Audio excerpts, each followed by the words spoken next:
What's up, guys? My name's Stu, and today we are looking at the new Gorn Pilot Raider, as well as some new Strange New Worlds items coming to Star Trek Online.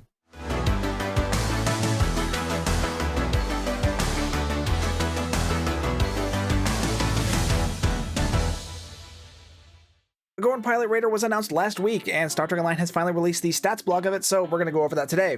We also know what items are coming to the Lobi store, so let's take a look. This is the Gorn Pilot Raider that was seen in that episode of Strange New Worlds. I'll be honest, I'm not a huge fan of the look of this ship. It's ugly, but to be fair, it's kind of supposed to be ugly. I mean, you look at it in the show, it's meant to be this scary, intimidating, very alien-looking ship, and, you know, Star Trek Online did a really good job of recreating it for the game. There are always a few of you in the comments who are like, this is a really ugly ship, and, well, that's not Cryptic's fault. You know why? Because this is a canon starship. They are just working with what they've been given, and frankly, they did a really good job of recreating what they were given. Anyway, let's move on to the stats. As the ship's name suggests, this is going to be a pilot raider, which means it's going to be a very small, very nimble, very fast ship. It's going to feature a commander level pilot seat, which makes sense, it is a full pilot ship, but also a lieutenant commander miracle worker seat, which means this is going to be really good for energy weapons. With a hull modifier of 1.2 and a shield modifier of 0.8, this thing is going to be a bit more hull focused than it is shield focused. Not that that's going to matter a whole lot because this is still an escort. It's not like you're going to be tanking in this thing. It has a 5-1 weapons layout plus an experimental weapon, which is very much the preferred layout you want on an escort like this because all of your weapons are going to be very forward facing. So yeah, very pleased on that. It's got 2 device slots, which to be expected for a raider. For the bridge officer seating, the first is a commander tactical / pilot seat, which again makes sense because this is a full pilot ship. As I said earlier, this is going to be a raider, so it's going to have a lot of universal seating. The first 2 seats are going to be lieutenant commander universals, one of which is a miracle worker. The next is a lieutenant level universal, and the last seat is an ensign universal. So, as usual with raiders, you're going to have quite a bit of versatility when it comes to the bridge officer seating. The console layout is a little weird, having 5 tactical slots, which that isn't unusual, but it has 5 engineering slots and 1 science slot. That many engineering slots on something that isn't a cruiser is rather unusual. Not that it really matters. Engineering and science consoles are typically filled with universal consoles, so really all that matters is the tactical console layout anyway. It's got a turn rate of 20, an impulse modifier of 0.19, and an inertia rating of 70, which, again, very much what you would expect from a pilot raider like this. The power buffs this thing gets are just plus 20 to weapons power, so very weapons focused. It can equip dual cannons, obviously, it's got a battle cloak, it has raider flanking, it has a new experimental weapon, which we will get into more, it's got pilot maneuvers because it is a full pilot ship, and it has the Raider Mastery Package, which comes with buffs to accuracy, defense, all weapon damage, and crit severity. In addition to the console and the trait, this thing also comes with Gorn Plasma Quad Cannons. As the name suggests, these are a new form of quad cannons. They're much like the existing plasma quad cannons in the game, but the difference is they have a different proc. The old plasma quads just have a damage over time proc, which is the same as all standard plasma weapons. The proc on these, however, has a chance to debuff enemies' damage resistance to damage over time effects. So instead of adding a new damage over time effect, these will just make your other damage over time effects more effective.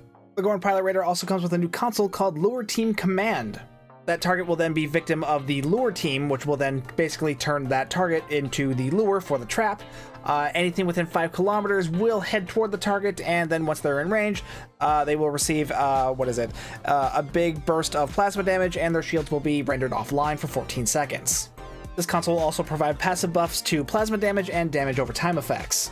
It's an interesting console from the sounds of it, but frankly, it takes too long to be of any use in Star Trek Online. Things die far too quickly, and this, you gotta account for the travel time of the shuttle, you gotta account for the time it takes for the lure teams to take effect. It's not fast enough. Frankly, I wish they had just bypassed the whole shuttle mechanic and just make it so you beam over the lure team directly instead of going through the whole hassle of having to wait for the shuttle to do its thing. So yeah, interesting console, but not something I'm super hyped for, though its passive buffs will make it useful on a plasma build. Speaking of plasma, this thing also comes with a starship trait called Complex Plasma Fires. What this does is, anytime you activate a firing mode while using a plasma weapon, you will apply additional stacks of plasma damage to your target. These additional stacks will ignore shields and they will scale with your weapon's power. If your target shields are down while this is being applied, then those stacks will apply even more plasma damage. This will work with pretty much any energy weapon firing mode, but in case you don't know what those are, that includes beam fire at will, beam overload, cannon scatter volley, cannon rapid fire, surgical strikes, reroute reserves to weapons, and exceed rated limits. Now, the Starship trait sounds more interesting to me just because, you know, it sounds more practical, just because it's adding more plasma damage on top of your existing plasma damage. It's hard to say just how useful this is going to be without seeing some actual damage numbers on the trait, but from the sound of it, it does sound like it would certainly be a useful trait for plasma builds. Though I certainly wouldn't say it's ready to break the energy weapon meta. And it looks like they forgot to put in info about the new experimental weapon. That's great. But from what we saw on 10-4 Weekly, the new experimental weapon on this ship is basically sort of a shotgun effect. It shoots out a cone of damage that can hit multiple targets, but the further away your targets, the less damage it's going to do. The real downside, though, is that it does have a long cooldown at about 8 seconds, which that's long. I don't like it. The visual effects on it looked really cool, though. I'll give it that. Anyway, overall, this Gorn ship, it's certainly interesting. If you like small, nimble ships and energy weapon builds, you're probably going to like this. It does employ some interesting mechanics that employ greater emphasis on damage over time effects, which, again, is a very interesting mechanic. It would play better on something like a directed energy science weapon, directed energy science build, but I mean, it's still going to do pretty well on this, I think, just thanks to the buffs on that console, assuming you're going to use the console. I still don't like the click on this thing, though. But yeah, overall, this is a really cool ship, and it's not something I'm personally going to go after just because, you know, I've got more than a few Pilot Raiders that I'm already happy with. I don't feel the need to grab this, but I know there are always people who are begging Star Trek Online constantly for more non-Starfleet ships, and here you go, a non-Starfleet ship. It's a Gorn ship, guys. Go crazy with it. Make all the Gorn puns you want. In addition to the Gorn stats, we also got information about what's coming to the Lobi store tomorrow. Or technically today, because I'll be releasing this on Tuesday. The first is a new personal space trait called the Pike Maneuver. With this trait equipped, every time you deploy mines, your Pike Maneuver will grant a damage buff to any subsequent mines and bestows a short burst of speed and maneuverability to escape their range. Now, this one sounds interesting because it just sounds like a general damage buff to your mines that's triggered by just spawning one mine. I'm curious to know if that's actually how it works, or if there's like some sort of time limit on the damage buff. And is it like some other traits where the buff is only applied once while in combat, or will that stay up persistently, or can that be re-triggered once it's cooled down? Yeah, there's not a lot of information here, but it sounds cool for now. And the buff to speed and maneuverability, that's always a good thing to have too.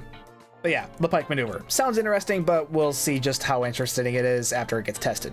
The next is a console called Charged Positron Matrix Bomb.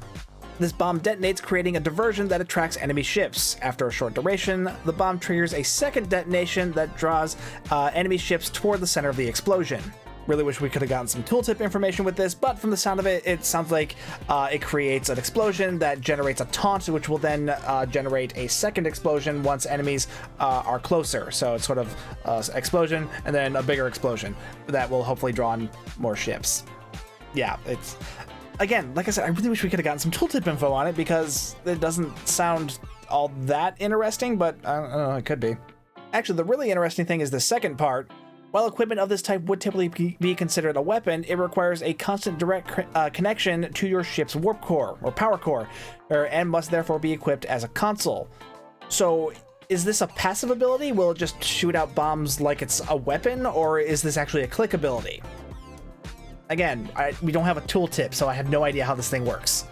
Next are the 2259 phaser pistols. We're getting two different versions of these things, both of which will have the same model, which is the Strange New Worlds phaser, which I am very excited about because I love the look of this phaser. It's so nice. The first is called just Phaser Pistol 2259C. This phaser has a secondary fire which fires a net of bolts that damage several enemies at once, so it's going to function kind of like a wide beam attack. Each shot has an increased chance of stunning enemies. So it sounds like they're kind of combining the idea of both a wide beam attack and a stun attack. So it'll function like a normal wide beam from the sounds of it, but also have a chance to apply that stun effect. The second phaser is a compression pistol, so instead of that wide net attack, it has one high damage bolt that also has a 50% chance to stun your target. Okay, frankly, these don't sound all that different from normal compression phasers or wide beam phasers. they're just adding a little bit of a stun effect that has a chance to trigger, which, you know, I don't dislike, because I mean that's certainly going to be, you know, somewhat practical, because a chance to stun is better than no chance to stun. But yeah, I think the main reason to buy this is just, you know, Strange New World Space Barbie, which is all I need, frankly. Yeah, I'm hyped for these. This is gonna be, this isn't gonna be the thing I use on my main character, but I do have a TOS character that I definitely want to outfit with these. We're also getting a new kit module called the Tricorder 2259C, which basically it's the tricorder from Strange New Worlds, which is interesting that they're incorporating this as a kit module. That's because, you know, we already get the tricorder animations with, you know, your default faction, but, you know, there's been a lot of demand for the newer tricorders and other props from the shows, and yeah, this is an interesting way to incorporate that, because the complex coding stuff, they can't really like swap out the existing like animations because of the whole faction limitations that are in Star Trek Online. But yeah, incorporating these as a kit module is an interesting compromise that I'm definitely for. What this kit module does is provide passive bonuses. I would love to know what those passive bonuses are, but again, we got no tooltip information for any of this. Additionally, this also has a click ability that will increase the kit performance of the next kit module that you use.